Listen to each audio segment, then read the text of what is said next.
আজকে আমরা আলোচনা করব যে সামনে আসন্ন 47 এবং 48তম বিসিএস এর জন্য যে প্রিলি প্রশ্নের অ্যানালাইসিস। তো আমরা যেটা করি আর কি, যে গণিতের সাগরে আমরা ডুবে যাই। তো এলোমেলো হচ্ছে এভাবে অঙ্ক করা হয়, মানে মূল কোয়েশ্চেনের প্যাটার্ন না বুঝে করার কারণে আমরা হচ্ছে কম্পিটিটিভ পরীক্ষায় পিছিয়ে যাই। এই জন্য আজকে আমরা যেটা করব, প্রিলির বিগত বছরের প্রশ্নগুলো অ্যানালাইসিস করে অত্যন্ত চমৎকারভাবে এবং স্মার্ট ওয়েতে আমরা প্রিপারেশন নিব।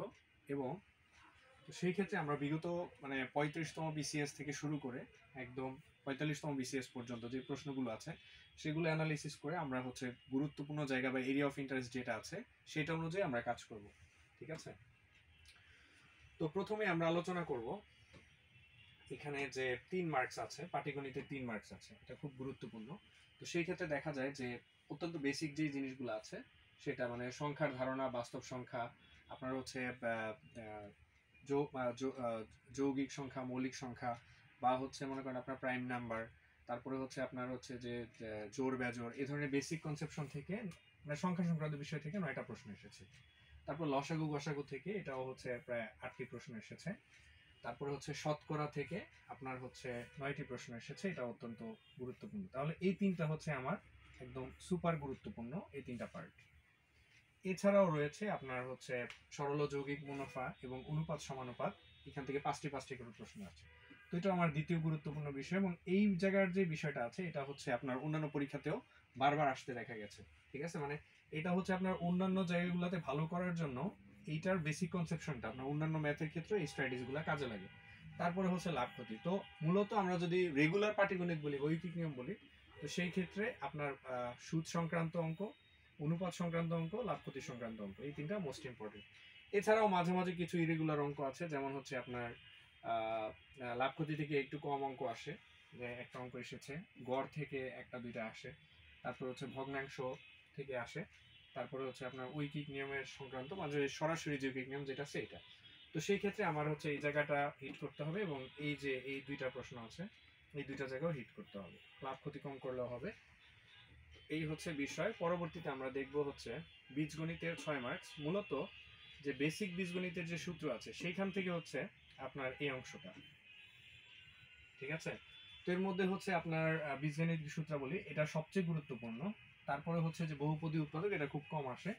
এছাড়াও আপনার হচ্ছে সরল বা দ্বিপদী সমীকরণ থেকে 4টি প্রশ্ন এসেছে, এই জায়গাটা আমার হিট করতে হবে। এটা হচ্ছে আপনার যে অসমতা সংক্রান্ত বিষয়গুলো, এবং এটা বিসিএস রিটেনের জন্য অত্যন্ত গুরুত্বপূর্ণ। ঠিক আছে, তার পরবর্তীতে আমরা চলে আসবো সূচক লগের ক্ষেত্রে, যে আপনার সূচক লগ দুইটাই সমান গুরুত্বপূর্ণ, যদি এখান থেকে 9টি এখান থেকে 13টি এসেছে। আর এইটা থেকে কিন্তু 3টা প্রশ্ন বা 3টা প্লাস, এবং এটা থেকে মোরলেস 3টা প্রশ্ন। এবং এই জায়গার আরেকটা বিষয় হচ্ছে যে এটা কিন্তু ডিরেক্টলি আপনার মেন্টাল এবিলিটিতে কাজে লাগবে। সো আমার এই জায়গাটা আলাদা করে হিট করতে হবে। ঠিক আছে, এই জায়গাটা আমার আলাদা করে হিট করতে হবে খুব ঠান্ডা মাথায়। ঠিক আছে, সূচক লগ এবং ধারা সংক্রান্ত এবং সমান্তর ধারা গুণোত্তর ধারা থেকে। এবং এটা কিন্তু একটা অতিরিক্ত অংশ, এটা মাঝে মাঝে চলে আসে, এটা এখানে আসবে না। ঠিক আছে, তো এইখান থেকে আসবে 13টি প্রশ্ন। ঠিক আছে, এইভাবে করে আমরা পার্ট করে আমরা এই জিনিসটা দেখব। পরবর্তীতে আমরা দেখব হচ্ছে যে এখানে দেখেন জ্যামিতি সংক্রান্ত আছে, যে জ্যামিতি সংক্রান্ত বিষয়গুলো হচ্ছে রেখা কোণ থেকে আপনার 6টি প্রশ্ন এসেছে। যে ত্রিভুজ সংক্রান্ত বা আপনার হচ্ছে সমকোণী ত্রিভুজের যে পিথাগোরাসের উপপাদ্য, এই সংক্রান্ত 7টি প্রশ্ন এসেছে। চতুর্ভুজ, এটা হচ্ছে আপনার রিটেনের জন্য কম গুরুত্বপূর্ণ কোনো প্রশ্ন আসে না সাধারণত, এবং এটা প্রিলির জন্য কম গুরুত্বপূর্ণ। তারপর হচ্ছে বহুভুজও কম গুরুত্বপূর্ণ, জাস্ট একটা দুইটা সূত্র আমরা মনে রাখবো। তারপরে হচ্ছে যে বৃত্ত সংক্রান্ত, এটা মোটামুটি গুরুত্বপূর্ণ। তারপর হচ্ছে আপনার পরিমিতি, এটাও মোটামুটি গুরুত্বপূর্ণ, এখানে সূত্রগুলা বেশি গুরুত্বপূর্ণ এবং এটা রিটেনের জন্য লাগবে। তারপর হচ্ছে ত্রিকোণমিতি, এটা হচ্ছে অনিয়মিত টপিক, জাস্ট এটা বেসিক জিনিসগুলো বা সূত্রগুলা আমরা জেনে নিব। তো এইভাবে করে আমরা এই গুরুত্বপূর্ণ জায়গা যেগুলো আছে এই জায়গাগুলো হিট করে আমাদের হচ্ছে আগাতে হবে, মানে এলোমেলো পড়াশোনা করলে হবে না। তো আশা করি যে এই স্ট্র্যাটেজিগুলো আপনাদের সবার কাজে লাগবে, তাহলে হচ্ছে আপনার পরীক্ষা ভালো হবে। তো সবার জন্য শুভকামনা, সবাই হচ্ছে এই প্যাটার্ন অনুযায়ী সুন্দর করে প্রিপারেশন শুরু করে দেন। ভালো থাকবেন সবাই, পরবর্তী ভিডিওতে দেখা হবে। আসসালামু আলাইকুম।